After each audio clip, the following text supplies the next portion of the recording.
příznivci airsoftu a všech různých sportů s projektilovými zbraněmi.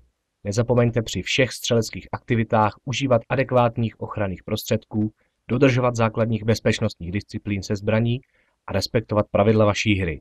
Chceme přece, aby naše hobby bylo populární a aby se mohlo nadále provozovat bez legálních problémů.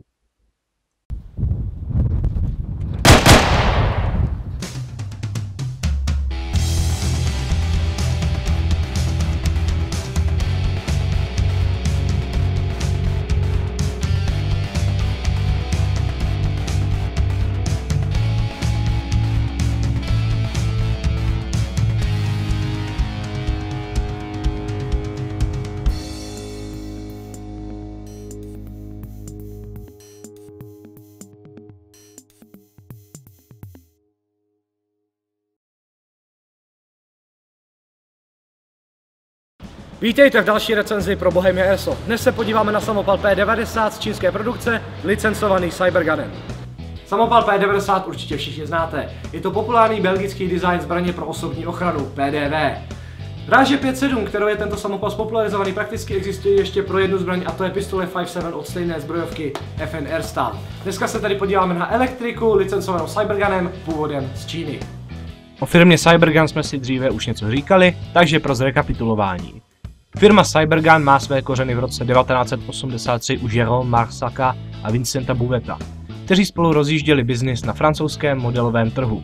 V roce 1993 začali produkovat své první airsoftové zbraně a napadlo je, když vytváříme repliky skutečných zbraní, proč nezískat licence od největších zbraňových výrobců. Smith & Wesson byli první, co podepsali smlouvu v roce 1997 a následovali je Colt, Sig Sauer, Desert Eagle a další. Dnes má firma k dispozici přes 20 světových licencí, aby si udrželi pozici jakožto globální lídr ve své branži.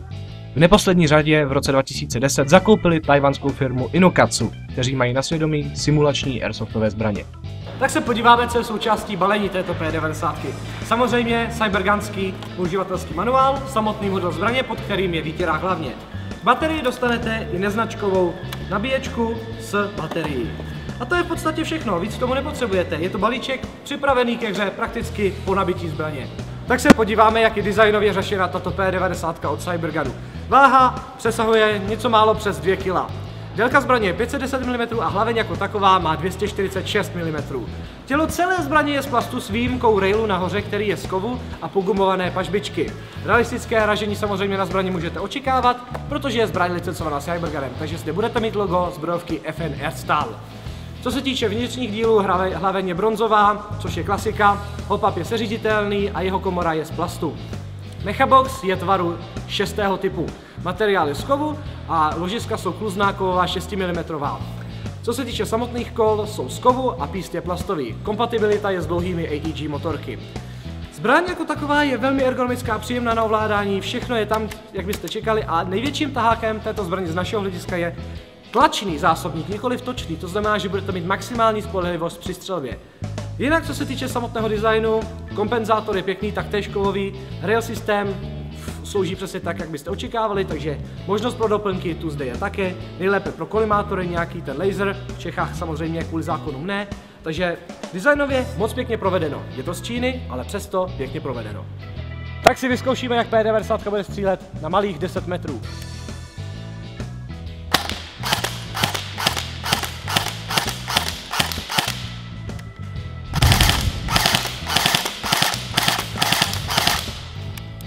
No, pojďme se podívat.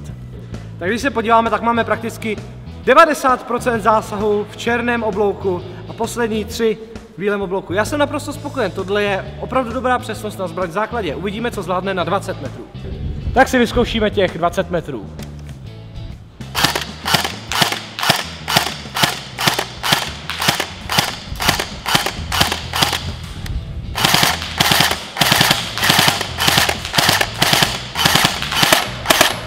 Tak máme prázdno, jdem se podívat.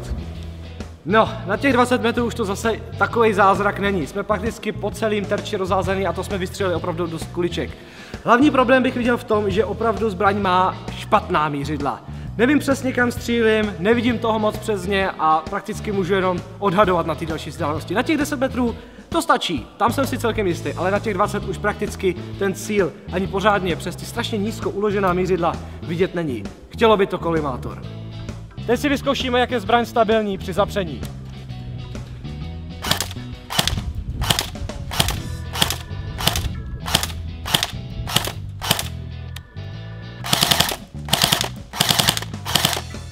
Tak se pojďme podívat.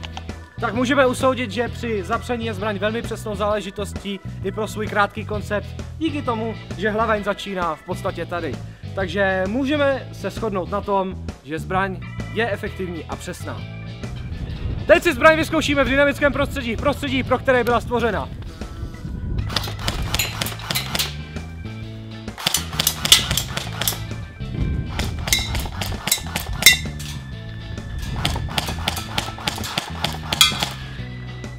Tak, jediné, co bych vlastně na zbrani uvítal, je kolimátor, protože tyhle základní mířidla jsou opravdu nepraktická a těžko se s nimi míří, protože jsou opravdu minimalistická. Ale jinak, zbraň je absolutně pohodlná, sedí v ruce dobře a spoušť není taková zrovna pevná. Toto byla naše recenze na Cybergun P90 čínské produkce a takto zní náš verdikt. Cybergun ve svých licencovaných sbírkách nabízí spoustu zbraní od zbrojovky FN Airstyle, třeba i další P90 od King Arms. Tato verze z Číny je základní verzí P90 bez přídavných rail systémů. V základu má obstojný výkon a je ideální do uzavřených prostor. Tlačný zásobník je také velkou výhodou, protože je prostě spolehlivější než točáky.